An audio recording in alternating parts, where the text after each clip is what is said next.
ونعوذ بالله من شرور أنفسنا ومن سيئات أعمالنا من يهده الله فلا مضل له ومن يضلله فلا هادي له ونشهد أن سيدنا وسندنا ومولانا محمدا عبده ورسوله أما بعد فأعوذ بالله من الشيطان الرجيم بسم الله الرحمن الرحيم يا أيها الذين آمنوا إذا نودي للصلاة من يوم الجمعة فاسعوا إلى ذكر الله وذروا البيع ذلكم خير لكم إن كنتم تعلمون وعن أبي هريرة رضي الله تعالى عنه قال قال رسول الله صلى الله عليه وسلم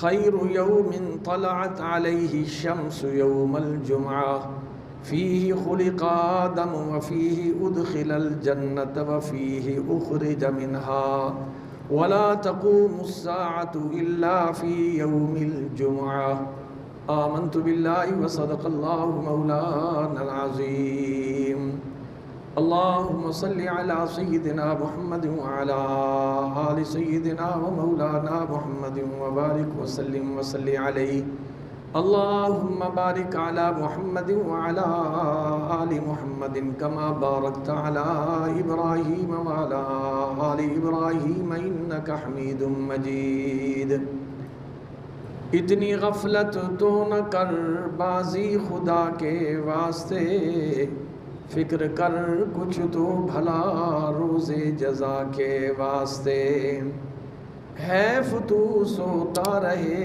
ہر صبح اور وقت اذاں مرغ ماہی سب اٹھیں یاد خدا کے واسطے۔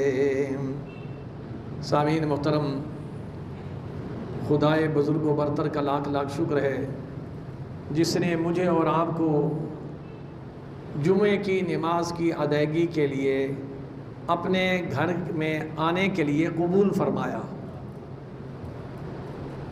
رب العالمین نے اس امت پر بہت ساری ان گنت مہربانیاں فرمائی ہیں۔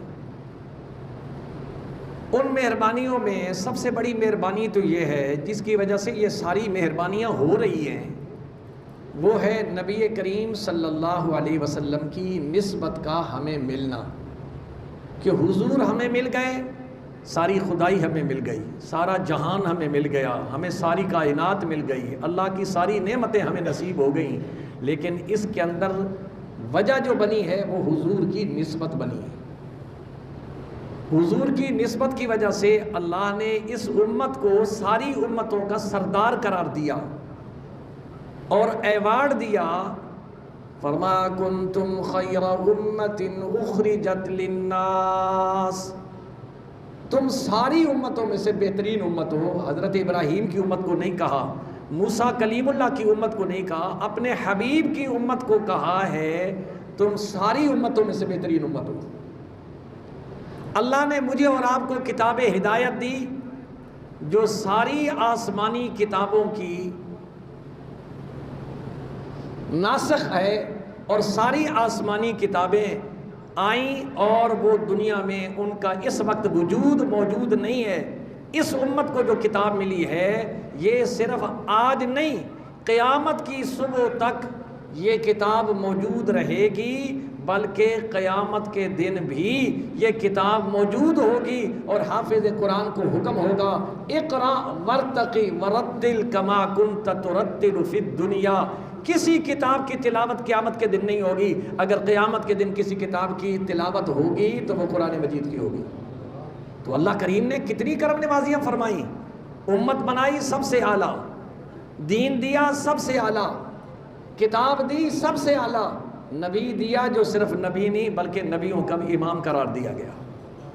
اس لیے فرما نبیوں میں نبی ایسے امام الانبیاء ٹھہرے، حسینوں میں ہنسی ایسے کہ محبوب خدا ٹھہرے۔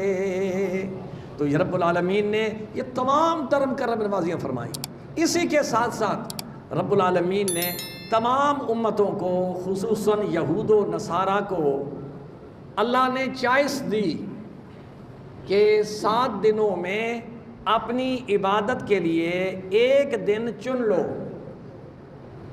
یہودیوں نے کہا یا اللہ ہم اپنی عبادت کے لیے ہمیں ہفتے کا دن دے دے، اللہ نے فرمایا ہو گیا۔ عیسائیوں کو کہا تمہیں کون سا دن چاہیے، انہوں نے کہا یا اللہ ہمیں اتوار کا دن دے دے، اللہ نے فرمایا ہو گیا لے لو۔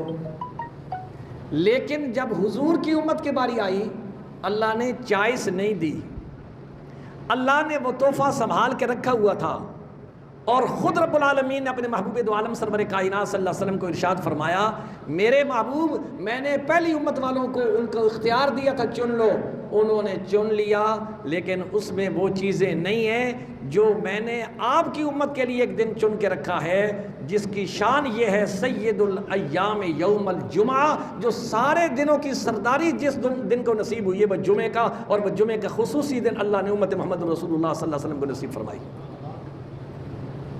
اور وہ دن جس کے بارے میں میرے اور آپ کے آقا جناب محمد رسول اللہ صلی اللہ علیہ وسلم فرماتے ہیں کوئی دن ایسا نہیں جس دن سورج طلوع ہو، اور سورج طلوع ہونے والے دنوں میں سب سے بہترین دن جمعے کا دن ہے۔ سورج تو 7 دن نکلتا ہے، لیکن جو سورج شان لے کے جمعے والے دن طلوع ہوتا ہے نا اس کی شان ہی بکری ہے۔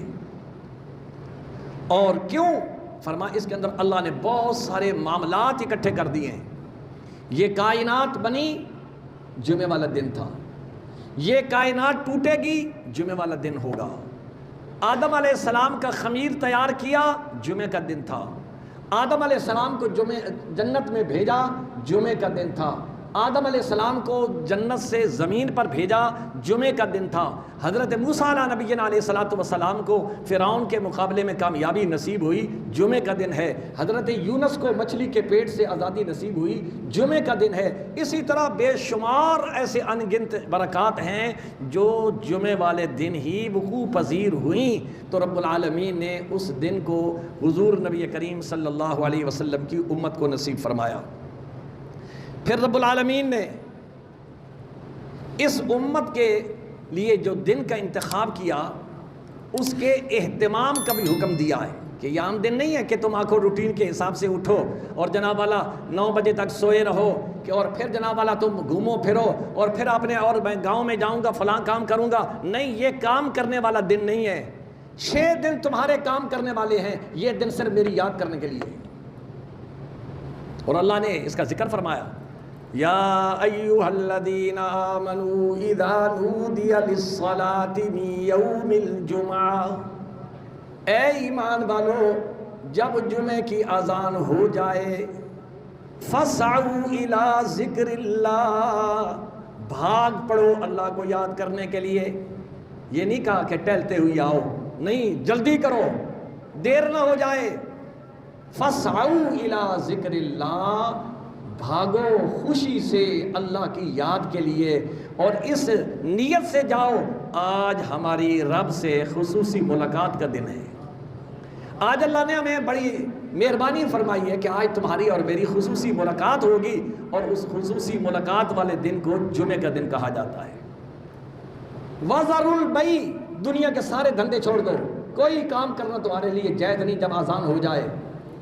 ذالکم خیر لکم، اللہ فرماتا ہے اگر یوں کرو گے نا کہ جمعے کا اہتمام کرو گے، صبح سے اس کی تیاری شروع کرو گے، یہ تمہارے لیے بہتر ہے۔ ان کنتم تعلمون، اگر تم یہ سمجھتے ہو کہ رب جس کے اہتمام کا حکم دے رہا ہے وہ ہمیں انعام دینا چاہتا ہے، رب نے آپ سے کوئی اینٹیں نہیں اٹھوانی، رب نے آپ سے کوئی گارا مٹی کا کام نہیں لینا، رب نے آپ سے کوئی چندہ نہیں لینا، بلکہ اللہ فرماتا ہے آج تم میرے پاس آؤ، میں خصوصی انوار و برکات کا اہتمام میں نے اس دن میں کیا ہوا ہے۔ میں یہ چاہتا ہوں کہ میرے محبوب کی امت جو ہے ان لمحات کو ضائع نہ کرے، بلکہ ابتدا سے انتہا تک میری رحمتوں اور برکتوں سے فیض یاب ہوتے رہے۔ رب العالمین نے جمعے کے دن کو جہاں اور بہت ساری کمالات نصیب فرمائے ہیں، ان میں سے نبی کریم صلی اللہ علیہ وسلم نے فرمایا کہ جمعے کی تیاری کیسے کرنی ہے. میں اور آپ کیسے تیاری کرتے ہیں, اللہ اور اس کے رسول جمعے کی تیاری کیسے کرتے ہیں. یہ تو قرآن میں حکم ہوا نا, اذان ہوگی تم آؤ مسجد میں, لیکن ایسے تو نہیں آؤ گے نا, ابھی تو آپ نے تیار نہیں ہوئی ہے. اللہ کے محبوب فرماتے ہیں صبح کی نماز کے بعد جمعے کی تیاری شروع کر دو. یا رسول اللہ صلی اللہ علیہ وسلم, جمعے کی نماز, صبح کی نماز سے لے کر جمعے کی نماز تک 6-7 گھنٹے بنتے ہیں, ایسی کون سی تیاری ہے؟ اللہ کے محبوب نے تشریف فرمائی, فرمایا جمعے والے دن تم نے اپنے ناخن کاٹنے. دیکھو دن میں مصروف تم رہے ہو تو شاید تمہیں ناخن کاٹنے کا موقع نہ ملا ہو, ناخن کاٹو. اور ناخن بھی کیسے کاٹنے ہیں؟ فرمایا پہلے دائیں ہاتھ کے, پھر بائیں ہاتھ کے, پھر دائیں پاؤں کے, پھر بائیں پاؤں کے, اس لیے کہ اللہ اور اس کے رسول کو دائیں طرف سے کام کی ابتدا کرنا پسند ہے. تو یہ ناخن کاٹنا کیا ہو گیا؟ سنت ہو گیا. اور اس ناخن کاٹنے میں ناخن میرے اور آپ کے ہیں, اجر کیا مل رہا ہے؟ فرمایا من احیا سنتی عند فساد امتی فلہ اجر 100 شہید. جس نے گئے گزرے دور میں جب لوگ دین سے دور ہو گئے ہیں, جب سنتوں کا اہتمام نہیں ہے, جب اللہ کے گھر میں آنے کی قدر و قیمت کا پتہ نہیں ہے, اور کوئی آدمی صبح ناشتہ کرنے کے بعد جمعے کی تیاری میں لگ جاتا ہے کہ آج میری خدا سے خصوصی ملاقات ہے. فرمایا یہ ناخن جو تم کاٹ رہے ہو نا, یہ حضور کی ایک سنت کو زندہ کر رہے ہو, اور اس گئے گزرے دور میں ایک سنت زندہ کرنے والے کو 100 شہیدوں کے برابر ثواب ملتا ہے, 100 شہیدوں کے برابر. دوسرا فرمایا مونچھے بال سر کے بڑے ہوئے ہیں, 6 دن تم مصروف رہ گئے ہو, جلدی جلدی کرو, تیاری کرو, جمعے اللہ سے ملاقات کرنی ہے. یہ کون سکھا رہے ہیں؟ میرے اور آپ کے آقا جناب محمد رسول اللہ صلی اللہ علیہ وسلم. داڑھی کو سیٹ کرو, داڑھی ہر طرف سے ایک ایک مٹھ ہونی ضروری ہے, یہ سنت داڑھی ہے. یہ جو بعض لوگ ایسے ذریعے سے داڑھی رکھ لیتے ہیں نا, اس کو داڑھی نہیں کہا جاتا, اور یہ سنت داڑھی نہیں ہے. 1,24,000 انبیاء کی سنت جو ہے وہ ایک مشت داڑھی بال پکڑ کے ایک مشت جو ہے وہ لازمی ہے, فالتو کو آپ کاٹ دیں. تو اللہ کے محبوب نے فرمایا داڑھی سیٹ کرو. معلوم یہ ہوا داڑھی مسلمان کے لیے رکھنا سنت مؤکدہ ہے, اور 1,24,000 انبیاء کی سنت ہے. داڑھی منڈوانا ایسا گناہ ہے, جتنے بھی گناہ ہیں وہ منٹوں اور سیکنڈوں کے ہوتے ہیں, داڑھی کا گناہ 24 گھنٹے والا گناہ ہے. سو رہا ہے تو گناہ میں سو رہا ہے, بیٹھا ہے تو گناہ میں بیٹھا ہے, ہیں جی دکان میں ہے تو وہ گناہ کی صورت میں بیٹھا ہے. اللہ اور اس کے رسول کی نظر رحمت نہیں پڑ رہی. ایک اللہ والے تھے جنہیں نبی کریم صلی اللہ علیہ وسلم کی بارگاہ میں ڈیلی حاضری نصیب ہوتی تھی. کچھ لوگ ایسے ہیں, یہ ایک تصوف کی دنیا ہے, جنہیں باقاعدہ حضور کی بارگاہ کچہری میں روز روحانی حاضری ہوتی ہے. تو وہ فرماتے ہیں میں نے نبی کریم صلی اللہ علیہ وسلم سے ایک دن سوال کر لیا, یا رسول اللہ علیہ وسلم یہاں تو لاکھوں دنیا آتی ہے صلاۃ و سلام پڑھنے کے لیے, کیا داڑھی منڈے کا سلام کبھی آپ جواب دیتے ہیں؟ حضور نے فرمایا نہیں, کیونکہ وہ میرے سامنے میری سنت کی تصحیح کر کے کاٹ کے آ کے مجھے دکھا رہا ہے, میں آپ کا امتی ہوں اور میں نے آپ کی سنت پہ اس طرح چلا کے ابھی آیا ہوں, پر میری غیرت تقاضا نہیں کرتی میں اس کے سلام کا جواب دوں. اس لیے معلوم ہوا داڑھی سنت موقدہ, یہ مولوی کا صرف نہیں ہے, مسلمان ہونے کے لیے داڑھی شرط ہے. اس کے بعد غسل کرنے کا اہتمام, غسل کریں. یہ جمعے کی تیاری ہو رہی ہے, غسل کا اہتمام کرو, اچھے کپڑے پہنو, اچھی خوشبو لگاؤ. کیوں؟ گھر والے پوچھیں یہ اتنا اہتمام کیوں ہو رہا ہے؟ آپ بتائیں, آج اللہ نے ملاقات کا خصوصی ٹائم دیا ہوا ہے. آج میری اور رب کی ملاقات پہلے تو 5 وقت ہوتی ہے نا, لیکن آج جو ملاقات ہے اس کے اہتمام کا اللہ کے نبی نے حکم دیا ہے کہ ذرا تیاری کر کے جانا. آپ دیکھیں دنیا میں کسی عدالت میں کسی کی پیشی ہوتی ہے، کیا میں اور آپ یوں ہی اٹھ کے منہ اٹھائے ہوئے چلے جاتے ہیں یا اس کے لیے کوئی اہتمام کرتے ہیں؟ کپڑے شپڑے پہن کے جاتے ہیں، بند صبر کے جاتے ہیں، جج کے سامنے جانا ہے. اور بڑے بڑے 30 مار خان بدماشوں کو ہم نے دیکھا ہے جب جج کے سامنے جانے لگتے ہیں نا، پہلے ان کے گریبان کھلے ہوئے ہوتے ہیں، وہ بٹن چڑھا لیتے ہیں. کیوں؟ کہیں جج کی نظر پڑے اور تو کہے یہ لفنگا بن کے تو میرے سامنے آیا ہے، کہیں ناراض ہو کے میری سزا ڈبل نہ کر دے. ایک انسان کے سامنے، دنیا کے انسان کے سامنے تو پیش ہونے کے لیے اہتمام کرتا ہے. رب العالمین تجھے خصوصی ملاقات کے لیے اپنے گھر میں بلا رہے ہیں تو اس کے لیے اہتمام نہیں ہے. کتنے لوگ ہیں جو اتنے اپنے آپ کو مصروف سمجھتے ہیں اور جناب والا نہ نہانا نصیب ہے نہ کپڑے بدلنے، بس بھاگتے بھاگتے آئے اور بس جمعہ پڑا اور وہ مرغے کی طرح جو جناب والا زمین پہ انہیں چونچ لگائی اور بھاگے، نہ دعا کرنی نصیب ہوئی نہ سنتیں پڑھنی نصیب ہوئی. ایسے لوگوں کی جمعے کی نماز اور جو بھی نماز اس اہتمام سے وہ کرتے ہیں، اللہ میاں ان کے منہ پہ مارتے ہیں دفعہ ہو جاؤ، تمہاری نماز کی مجھے ضرورت نہیں ہے. تم کیا سمجھتے ہو کہ یہ نماز کو خدا کو ووٹ دینا ہے؟ خدا کی خدائی میں کوئی فرق پڑ جائے گا تم نماز پڑھو گے؟ اللہ کریم نے قرآن مجید میں ارشاد فرمایا الم تر ان اللہ یسبح له من فی السماوات والارض والطیر صافات کل قد علم صلاته وتسبیحہ. رب العالمین فرماتے ہیں زمین و آسمان میں جتنی بھی میری مخلوق ہے، اے انسان تو جو آج بڑا رب پر احسان کر رہا ہے کہ میں نماز پڑھ کے جا رہا ہوں، تیری نماز کی مجھے ضرورت نہیں. تو یہ سمجھ کہ میں نے تجھے اپنے گھر کے گیٹ میں داخل ہونے دیا ہے، ورنہ میں وہیں سے تمہیں بھگا دیتا، دفع کر دیتا کہ تو میرے گھر میں قدم ہی نہ رکھ. میں نے تمہیں اپنے گھر میں آنے کی اجازت دی، میں مالک ہوں. تجھے تو نیاز مندی کے ساتھ آنا چاہیے کہ رب نے میرے لیے گیٹ کھلا ہوا ہے، مجھے توفیق دی ہے، میں رب کے حضور حاضری دے رہا ہوں. تو اللہ فرماتے ہیں زمین و آسمان کی جتنی مخلوق ہے، وہ پرندے ہیں، وہ جانور ہوں، وہ جناب والا حشرات الارض ہوں، وہ سارے کے سارے اپنے رب کی عبادت میں مصروف ہیں. اگر کوئی غافل ہے تو وہ انسان ہے جس کے لیے اللہ نے ساری کائنات بنائی. جس انسان کو سمجھانے کے لیے رب العالمین نے قرآن مجید میں 4 قسمیں اٹھائیں اور اسے بتایا پگلے ذرا سوچ میں نے تجھے کیا شان بخشی ہے. فرمایا والتین والزیتون وطور سینین وہذا البلد الامین. 4 قسمیں اللہ اٹھا رہا ہے. اللہ کو کیا ضرورت ہے قسمیں اٹھانے کی؟ کیونکہ ہم نبی کی امتی ہیں، ورنہ وہ تو تمہیں ایسا تماچا مارتا کہ تمہارے عقل ٹکانے آ جاتے. وہ میری اور آپ کی غلطیوں کے باوجود وہ کرم نوازیوں کا دروازہ بند نہیں کرتا ہے. 4 قسمیں اٹھانے کے بعد رب العالمین ارشاد فرماتے ہیں لَقَدْ خَلَقْنَا الْإِنسَانَ فِي أَحْسَنِ تَقْوِيمٍ. یہ ساری کائنات میں میرا شاہکار اگر آپ نے دیکھنا ہے تو وہ حضرت انسان ہے. اللہ فرماتے ہیں میں نے سب سے زیادہ شان والے اس کو بنایا. جانور اس کی خدمت کے لیے. آپ نے دیکھا کبھی جانور میں یہ چکوک میں کیسا نظارہ ہوتا ہے؟ کوئی ریوڑ گایوں کا ہے، 100 200 گائے جا رہی ہیں، کوئی بھینسوں کا ہے، کوئی بکریوں کا ہے. ایک آدمی ان کو ہانک کے لے جا رہا ہے. اتنی طاقتور مخلوق کو کس نے ان کا سر جھکا دیا اور کہا یہ انسان تیرا مالک ہے، اس کی تو نے خدمت کرنی ہے.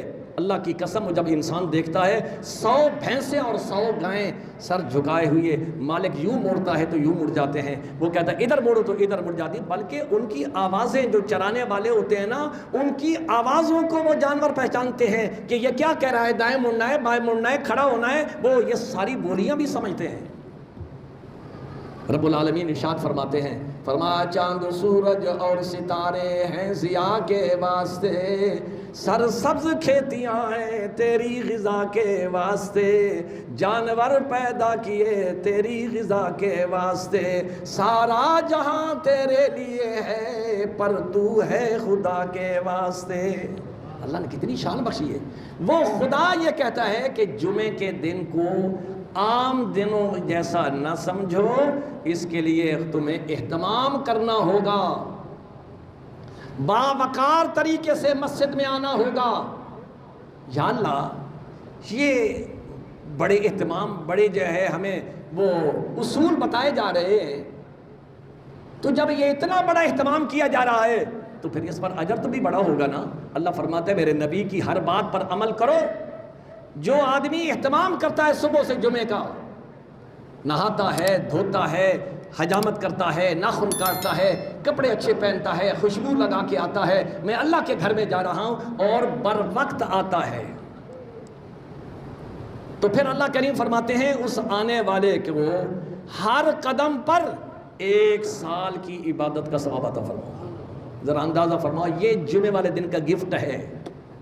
1 سال کی عبادت، 1 سال کے روزوں کا ثواب اس شخص کو جو بر وقت جمعے کے لیے نہا دھو کے تیار کر کے دنیا کے سارے دھندوں کو خیر بات کہہ کے آج میں کوئی دنیا کا کام نہیں کرنا ہے، آج میں نے صرف اپنے رب کی ملاقات کرنی ہے، اتنا بڑا اس کو اجر مل رہا ہے صرف اس لیے کہ وہ اہتمام کر کے اللہ اور اس کے رسول کی بات کو مانتے ہوئے کوشش کرتا ہے کہ میں مسجد میں پہلے پہنچ جاؤں۔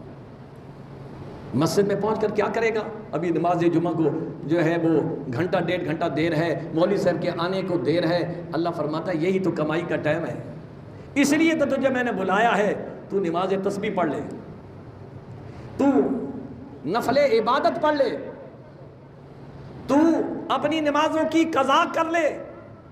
میں نے اس لیے تجھے بلایا ہے، میرے غضب سے تو بچ جا، تجھے میں اپنے گھر میں بر وقت لے آؤں، ایک تو میری نظر کرم تیرے اوپر پڑتی رہے گی۔ یہ خدا کی نظر کرم کوئی چھوٹی چیز ہے؟ اللہ مجھے اور آپ کو دیکھے۔ آج جناب والا ہم دنیا داروں کو دیکھتے ہیں، وہ سٹیج پر بیٹھے ہیں اور کسی کی طرف نظر توجہ کرے نا تو وہ بندہ بڑا خوش ہوتا ہے، وزیر اعلیٰ صاحب مجھے دیکھ رہے ہیں، پیر صاحب کی نظر کرم میری طرف ہے۔ او ظالم انسان، تو اس پر خوش نہیں ہوتا کہ اللہ کی نظر کرم تیرے اوپر ہے، جو بادشاہوں کا بادشاہ ہے، جو شہنشاہوں کا شہنشاہ ہے، لیکن یہ نظر کرم اس کے گھر میں ملے گی جس کا وہ اہتمام کر رہا ہے کہ فَسْعَوْا إِلَىٰ ذِكْرِ اللَّهِ وَذَرُوا الْبَيْعَ۔ 6 دن کام کے لیے تھوڑے ہیں، ایک دن میں نے تجھے کہا، حالانکہ انسان کا کام یہ تھا نا کہ وہ اللہ سے منت سماجت کر کے کہتا کہ یا اللہ مجھے کوئی عبادت کے لیے خصوصی ٹائم مل سکتا ہے، کرم نوازی ہو سکتی ہے، اللہ کی مرضی ہوتی تو دیتا، لیکن اس کی کرم نوازی دیکھو، وہ خود کہہ رہا ہے آج کا دن تیری اور میری ملاقات کے لیے وقف ہے۔ دنیا کا ایک افسر 5 منٹ کے لیے ملنا ہو تو 3 گھنٹے آپ کو ایڑیاں رگڑنی پڑتی ہیں اس کے دروازوں پر، اور اس کے جناب والا وہ جو سنتری کھڑے ہیں یا اس کے جو پیے ہیں اس سے منت کرتے میں نے صاحب سے ملنا ہے، میں نے صاحب سے ملنا ہے۔ یہ بھی بڑے کچھ ہوتے ہیں، یعنی انسان کا دماغ خراب ہو جاتا ہے نا۔ یہ جب افسروں کے باہر بیٹھے ہیں نا بیچاروں ہیں، ان کو ہم کیا کہیں گے؟ چپڑاسی کہیں گے، لیکن وہ چپڑاسی کا دماغ بادشاہ کی طرح ہوتا ہے۔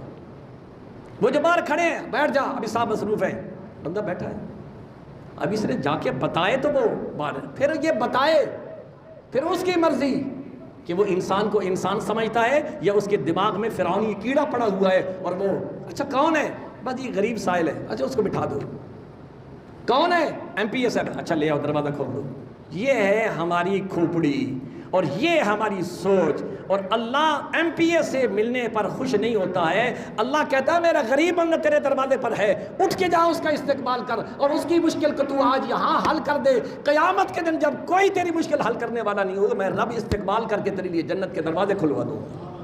یہ تو پاگل ہے دنیا دار، جن کے دماغ میں دنیا کا کیڑا ہے اور وہ یہ سمجھتے ہیں کہ غریب کی کوئی حیثیت نہیں۔ اللہ غریب کی خدمت سے خوش ہوتا ہے، امیر کی خدمت سے خوش نہیں ہوتا ہے۔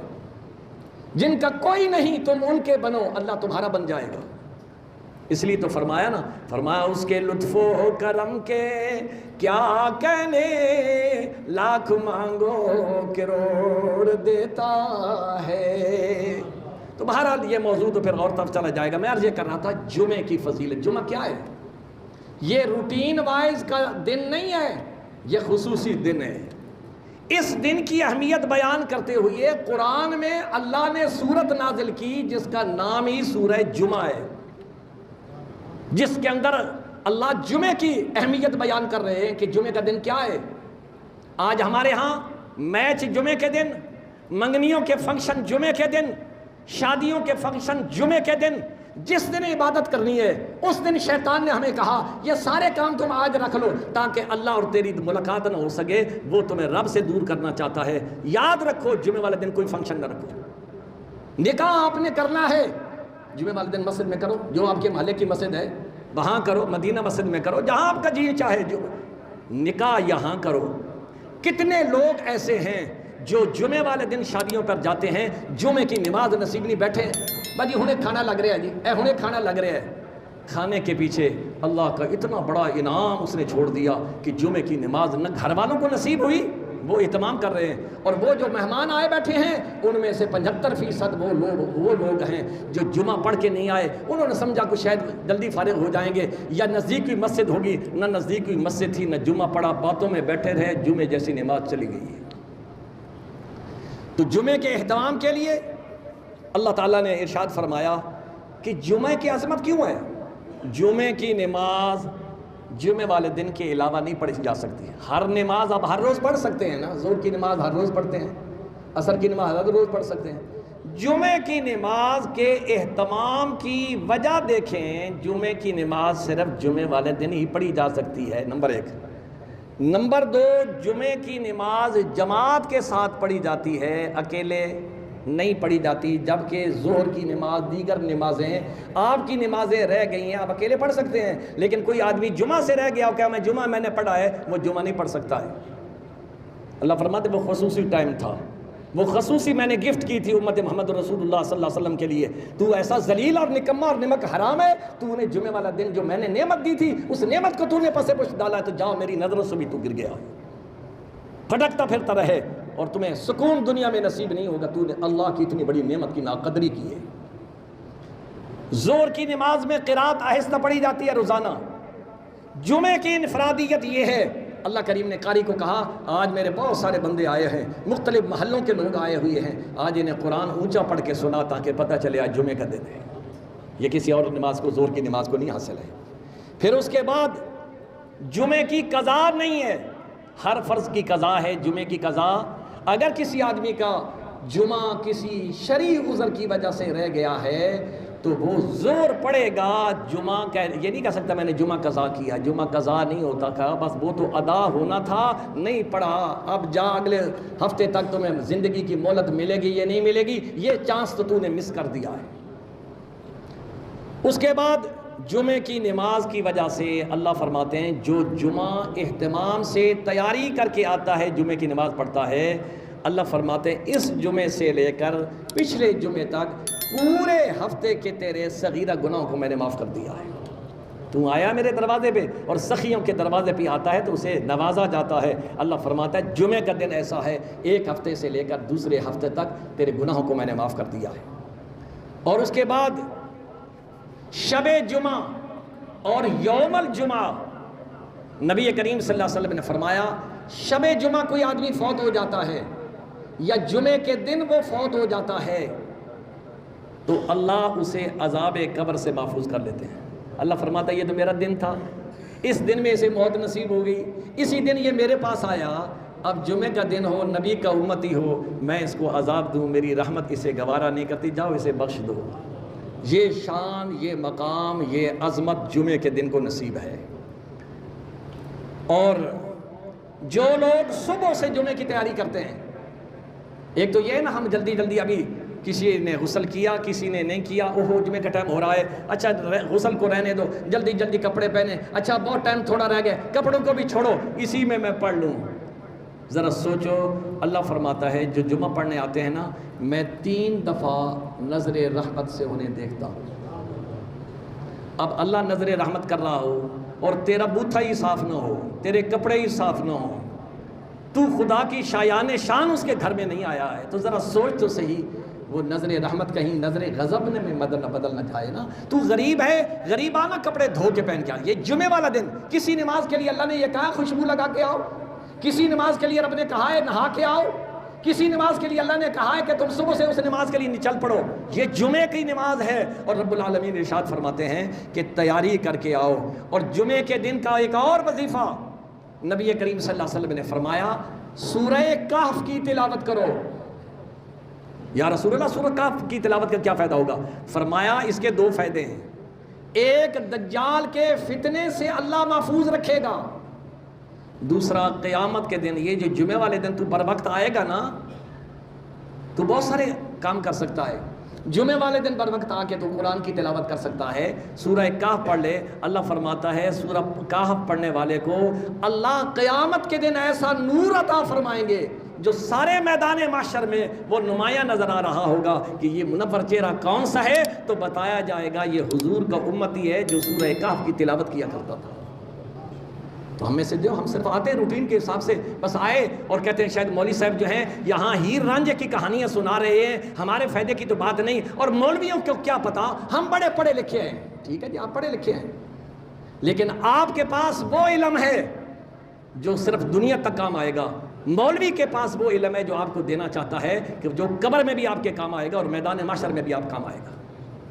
تمہاری ڈگریوں پر ہم اعتراض نہیں کرتے، لیکن اللہ نے جو عالم کو ڈگری دی ہے نا، کائنات کی کوئی ماں ایسی نہیں ہے جس نے بچہ جنا ہو جس کو اللہ نے قرآن اور حدیث کا علم دیا، اس سے بڑا عالم کوئی نہیں ہے، اس سے بڑا شان والا کوئی نہیں ہے۔ کوئی مقام اپنا سمجھے یا نہ سمجھے، کوئی مولوی خام خواہ چودھریوں کا جناب والا وہ میراثی بنا رہے تو اپنی جگہ پر، جو حق گو عالم ہے، نبی دو عالم سرور کائنات صلی اللہ علیہ وسلم نے فرمایا اس عالم کو یہ سمجھنا چاہیے اس کائنات میں سب سے زیادہ عزت اللہ نے مجھے نصیب فرمائی، وہ کسی کے سامنے جھکے نہیں، کسی کے سامنے لجاجت نہ کرے، اس لیے کہ اللہ نے اسے اعزاز بخشا ہے۔ وہ قرآن دیا ہے جس کی تلاوت رب نے کی ہے، وہ قرآن دیا ہے جس کو جبریل نے پڑھا ہے، وہ قرآن دیا ہے جسے اللہ نے حکم دیا ہے اقرا بسم ربک الذی خلق، میرے حبیب قرآن پڑھ۔ تو قرآن پڑھنا نبی کا کام ہے، خدا کا کام ہے، فرشتوں کا کام ہے، یہ کوئی معمولی کام ہے؟ تمہاری ڈگریاں کس نے پڑھی ہیں؟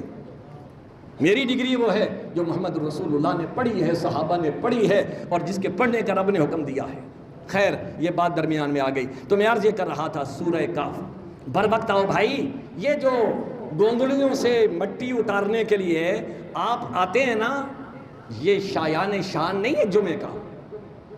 جمعے کی شان یہ ہے آپ 12 بجے سے بھی پہلے مسجد میں آ جائیں، تیاری کریں، اہتمام ہو، گھر والوں کو پتہ ہو ابو نے، بھائی نے، خامد نے جمعہ پڑھنے جانا ہے، اور اگر لیٹ ہو گئے تو ناراض ہوں گے، ہر چیز ان کی ریڈی ہو، اور ان کو بتائیں کہ میں نے 11 بجے گھر سے نکل جانا ہے، باوقار طریقے سے وہ چل کے اللہ کے حضور آ رہا ہے، اللہ نظر کرم فرما رہا ہے، ہر قدم پر 1 سال کی نمازوں اور 1 سال کے روزوں کا ثواب دیا جا رہا ہے۔